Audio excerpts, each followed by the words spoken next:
Chosen one, stop whatever you are doing right now and read what I am about to say very carefully. Not because I want your attention, because something happened in the heavenly realm recently that directly involves you, and if you do not understand what it was, you will spend the rest of your life misreading the signs of what is already in motion. I need you to do something before I continue. Place your hand on your chest, right now. Feel your own heartbeat, not to check if you are alive. You already know you are alive. I want you to notice something specific about that rhythm, the way it beats steadily, persistently, even through everything you have been through, even through the seasons that should have broken it completely, even through the nights when you questioned whether anything was still worth holding on to. That heartbeat never stopped, not once. And I need you to understand something extraordinary about that, because what I am about to tell you is not religious motivation. It is not emotional encouragement disguised as prophecy.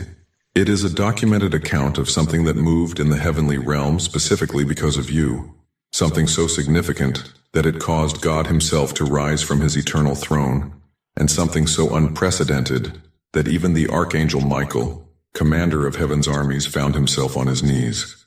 That is not poetry. That is what happened. And by the time this message is finished, you will know exactly why. Subscribe to this channel right now and activate all notifications. If you are already subscribed, I honor your faithfulness, and I need you to share this message because someone you know is carrying the same weight you have been carrying and needs to hear this today. Write 777 in the comments the moment this starts confirming what you have been feeling but could not put into words. Stay until the very end, because the final revelation is the one that will make everything else make sense retroactively. Let me begin with a question that will disturb you in the best possible way. Have you ever considered what it costs God to move? Not metaphorically, not theologically, literally. God exists outside of time. He sees the end from the beginning. Every moment that has ever existed or will ever exist is simultaneously present before him.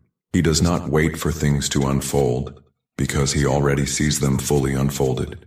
He does not react to events because he already knew every event before any of them occurred. This means God does not move out of surprise. He does not rise from his throne because something caught him off guard.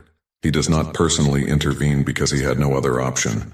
When God moves, it is deliberate, intentional, chosen, a decision that carries weight immeasurable by human standards.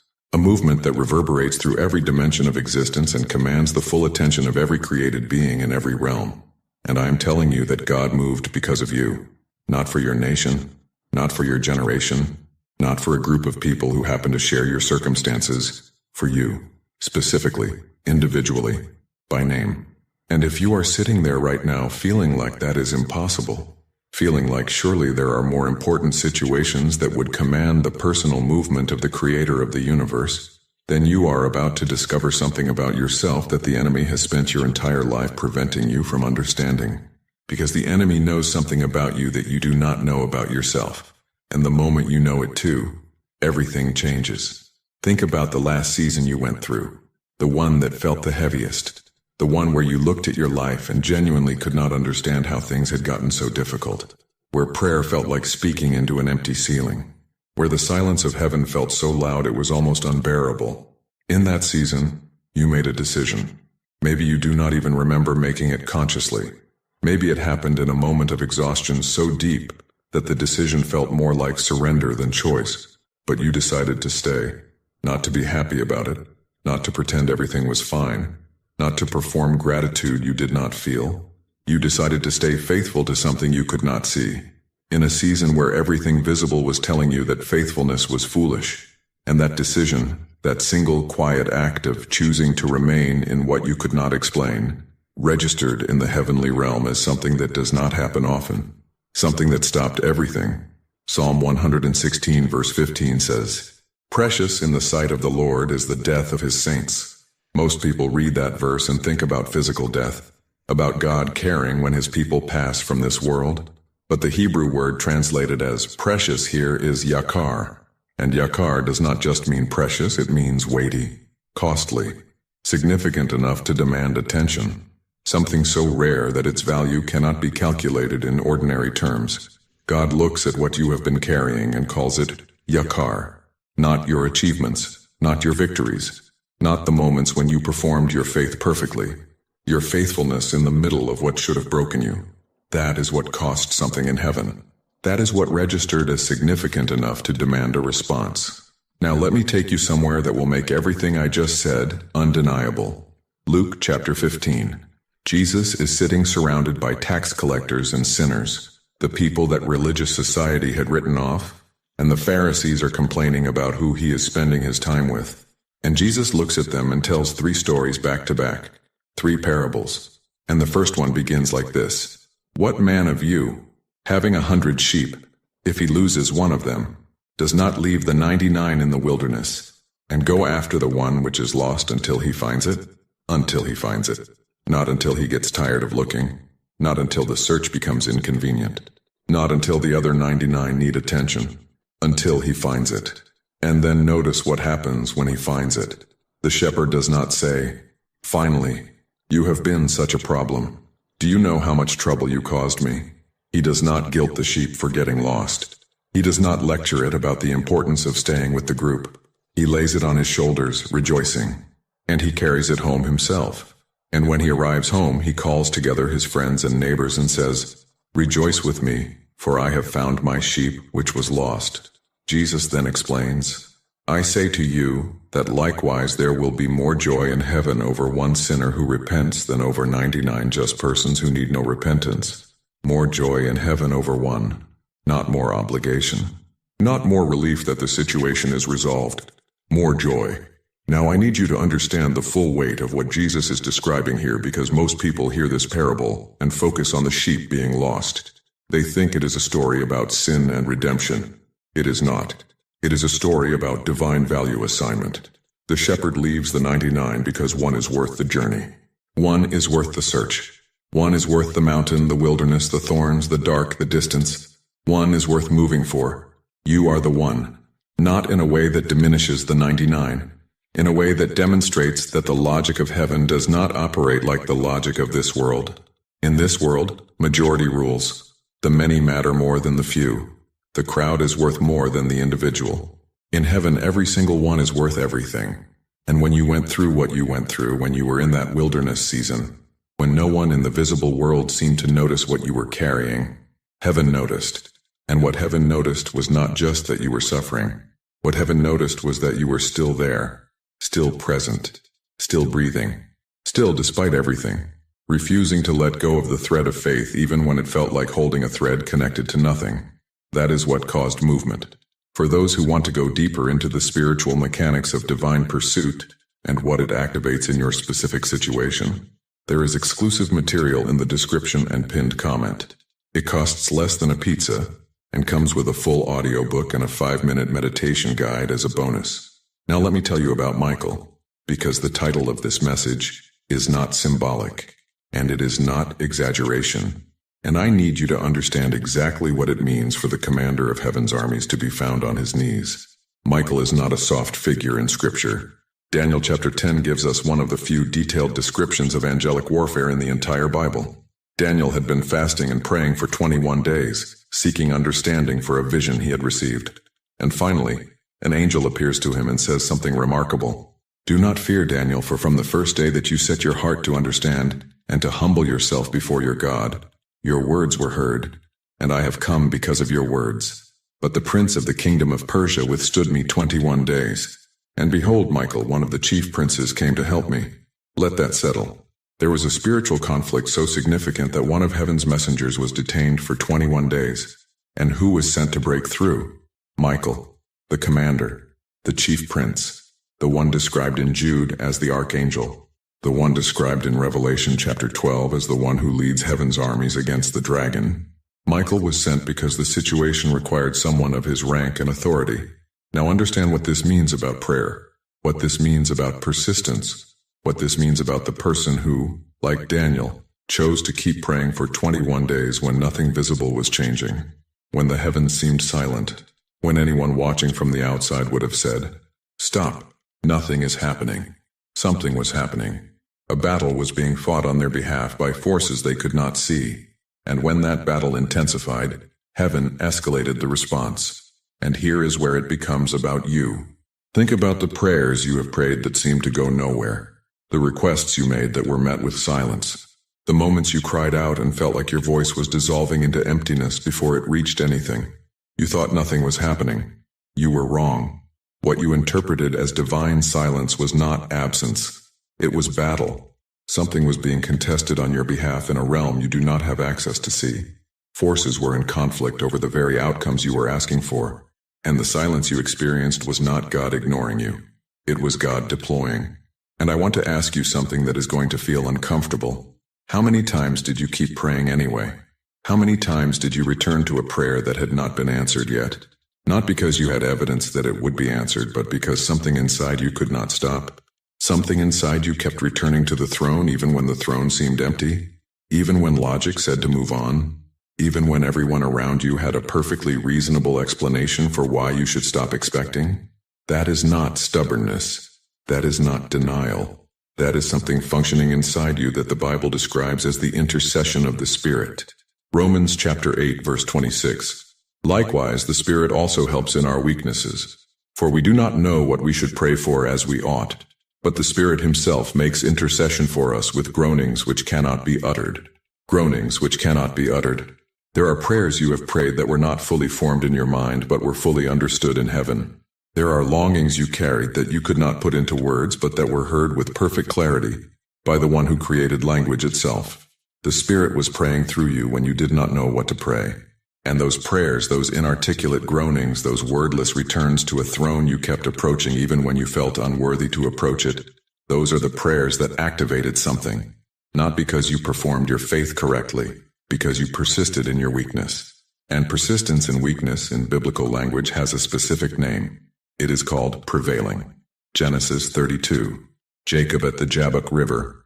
The night before he is supposed to face his brother Esau, the man he wronged years earlier, the man who once swore to kill him.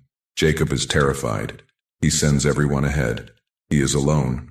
And then a man appears and wrestles with him until the breaking of day. The man, who is clearly a divine figure, says, "Let me go, for the day breaks." And Jacob answers with something that should give you chills. "I will not let you go unless you bless me. I will not let you go." Not, "I release you. I trust your timing. I surrender my expectations. I will not let you go." And the divine figure does not rebuke Jacob for his desperation, does not lecture him about improper spiritual posture, does not tell him that his grip is inappropriate. He blesses him, and then he does something even more significant. He changes his name. "Your name shall no longer be called Jacob, but Israel. For you have struggled with God and with men, and have prevailed." You have prevailed. Not you have been patient. Not you have been surrendered. Not you have been graceful. You have prevailed. There is a kind of wrestling that heaven does not rebuke. There is a kind of desperate grip that is not lack of faith but is itself the most profound form of faith. The faith that says, "I am not leaving this encounter without something changing." The faith that holds on not because it is certain of the outcome but because it cannot bring itself to let go. You have been doing that kind of wrestling. And heaven has been watching.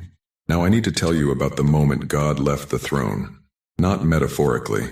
In one of the most startling passages in all of Scripture, Isaiah chapter 6, the prophet Isaiah sees the Lord sitting on a throne, high and lifted up, and the train of his robe fills the temple. Seraphim are flying above him, each one covering their faces and their feet, crying out, "Holy, holy, holy is the Lord of hosts. The whole earth is full of his glory." The seraphim cover their faces, even beings of pure divine fire, beings who have existed in the direct presence of God, cover their faces, because the holiness, the weight, the gravity of what sits on that throne is something that even they cannot fully behold. And then Isaiah says, "Then I said, Woe is me, for I am undone, because I am a man of unclean lips, and I dwell in the midst of a people of unclean lips. For my eyes have seen the King, the Lord of hosts." Isaiah encounters the full weight of divine holiness, and it undoes him. He does not feel encouraged. He does not feel motivated. He feels the complete impossibility of his own condition in the presence of what is fully holy. And here is where the story turns. One of the seraphim flew to him, and this seraphim had in his hand a live coal which he had taken with the tongs from the altar. And he touched Isaiah's mouth with it and said, "Behold, this has touched your lips. Your iniquity is taken away, and your sin purged. Then God said, Whom shall I send, and who will go for us? And Isaiah said, Here am I. Send me. The coal from the altar. The purging of what made Isaiah feel unworthy. The direct address from the throne. The invitation to carry a message. None of that happened while Isaiah was performing perfectly. It happened while Isaiah was undone, while he was at his lowest, while he was the most aware of everything that should disqualify him, while he had no argument left about why he deserved the encounter. It was in that undone state that the seraphim moved, that the coal was brought, that the purging happened, that the question from the throne was asked directly to him. Heaven did not wait for Isaiah to fix himself before approaching him. Heaven approached him in his unfixed state and did the fixing itself. Let me ask you something. Have you been waiting to feel worthy before you expect something to move in your life? Have you been measuring your faith by how undamaged it appears, and concluding that it is not strong enough to produce results? Have you been looking at where you are and deciding that what you need is improvement before invitation? You have it backwards. The invitation does not come after you become worthy. The worthiness comes through the encounter with the one who issues the invitation. You do not fix yourself and then get approached by heaven. Heaven approaches you in your unfixed state, and the encounter itself produces the fixing. That is not theology. That is what the text says. And if Isaiah in his undone state could cause a seraphim to move, and a coal to be brought, and the question from the throne to be addressed directly to him, what do you think your persistence in your most broken season is causing in the realm you cannot see? Now I need to reveal to you the 5 signs that what I am describing is already active in your life. Not coming. Already active. Already in motion. You have just been misreading the evidence. The first sign is that your suffering has outlasted your explanations for it. At some point you ran out of reasonable reasons for why things were still hard. You tried every explanation. You examined every choice. You repented every mistake. You looked at every angle. And still the difficulty persisted beyond anything your logic could account for. That is not abandonment. That is testing with a timeline that does not fit your expectation, because the reward it is building toward does not fit your imagination. Job is the most extreme example in Scripture. A man described by God himself as blameless and upright, and yet what he endured could not be explained by sin, by bad choices, by lack of faith, or by divine neglect. It was a specific appointment, a designated season with a designated end, and the end was not restoration. It was expansion. Everything he had before was doubled after, not restored. Doubled. Your difficulty is not evidence that heaven forgot you. It is evidence that what is being built in you requires pressure that comfort cannot produce. The second sign is that people around you sense something they cannot name. There are people in your life who gravitate toward you without fully understanding why. Strangers who tell you things they do not normally tell people. Children and animals who go to you first in a room full of people. People in crisis who call you even when you did not advertise yourself as someone they should call. That is not personality. That is not social skill. That is frequency. The same heat that the analyzed script described, the thermal signature of something alive inside you, emits in ways that people around you perceive instinctively, even without understanding what they are perceiving. You are marked, and marked people attract others who need what the mark carries. The third sign is that you have survived things that should have ended you, not physically necessarily, but spiritually, emotionally, the kind of thing that when you look back on it, you genuinely cannot explain how you made it through without being permanently destroyed. There are breaks that should have been permanent that are not. There are losses that should have taken something fundamental from you that somehow did not.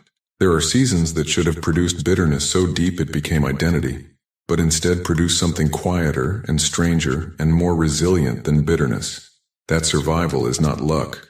Deuteronomy 31 verse 8. And the Lord, He is the one who goes before you. He will be with you. He will not leave you nor forsake you. Do not fear or be dismayed. He goes before you. Not behind to comfort after damage, before, into the territory of what you are about to face, preparing the path while you are still approaching it. You survived what you survived, because something was going before you, into what you were walking toward. You did not navigate it alone even in the moments it felt most alone. The fourth sign is that you have a sense of assignment you cannot fully explain. Not ambition, not desire for success, not wanting to be recognized, something different from those things, a quiet knowing that your life is supposed to mean something beyond your personal comfort, that you are here for something beyond your own story, that there is a purpose attached to you that sometimes feels bigger than you and more insistent than any plan you made for yourself. That sense of assignment is not self-importance. It is accurate perception. Jeremiah chapter 1, verse 5. Before I formed you in the womb, I knew you. Before you were born, I sanctified you. I ordained you a prophet to the nations. Before you were formed, before you were born. The assignment existed before the person it was assigned to existed in physical form. Your sense that you are supposed to do something significant is not ego inflating itself. It is memory activating. The echo of an assignment that predates your existence reaching forward through time to remind you of what was already decided before you arrived. The fifth sign is that the things the enemy has tried hardest to take from you are the things with the most direct connection to your assignment. Your peace, your faith, your sense of worth, your capacity to trust, your ability to believe that good things are genuinely possible for you. These are not random targets. The enemy is not a scattered strategist. He is calculated, cold, precise. The things he targets most aggressively are the things that, if operating fully in you, would allow the assignment to function at its highest level. He is not attacking what is unimportant in you. He is attacking the infrastructure of the very thing heaven sent you to do, which means everything he has tried to steal from you is a map of everything you carry that matters. Read that again. The intensity of the attack on something is proportional to the significance of what is being attacked. Your most contested areas are your most significant assets. Now I need to take you to the climax of everything I have been building toward, because everything I have said up to this point has been preparation for this. Here is what actually happened. In Luke chapter 15, after the parable of the lost sheep, Jesus tells another parable, the prodigal son. You have heard it your entire life. But I need you to hear one sentence from it that you have probably heard 100 times without fully registering what it is describing. But when he was still a great way off, his father saw him. A great way off. The son had not arrived, had not cleaned himself up, had not prepared his speech, had not gotten within range of the house. He was still far, still in the middle of the distance, still in the journey between the pigsty he had come from and the home he was returning to. And his father saw him. That means the father was looking. That means the father had not gone back to normal life, assuming the son was gone forever. That means the father was watching the road, standing somewhere he could see the horizon, looking regularly in the direction the son had gone. The father was watching for the return before the return began. And not only was he watching, when he saw his son a great way off, he ran. This is not the image of God that religion often presents. The distant judge waiting for proper repentance before consideration of restoration.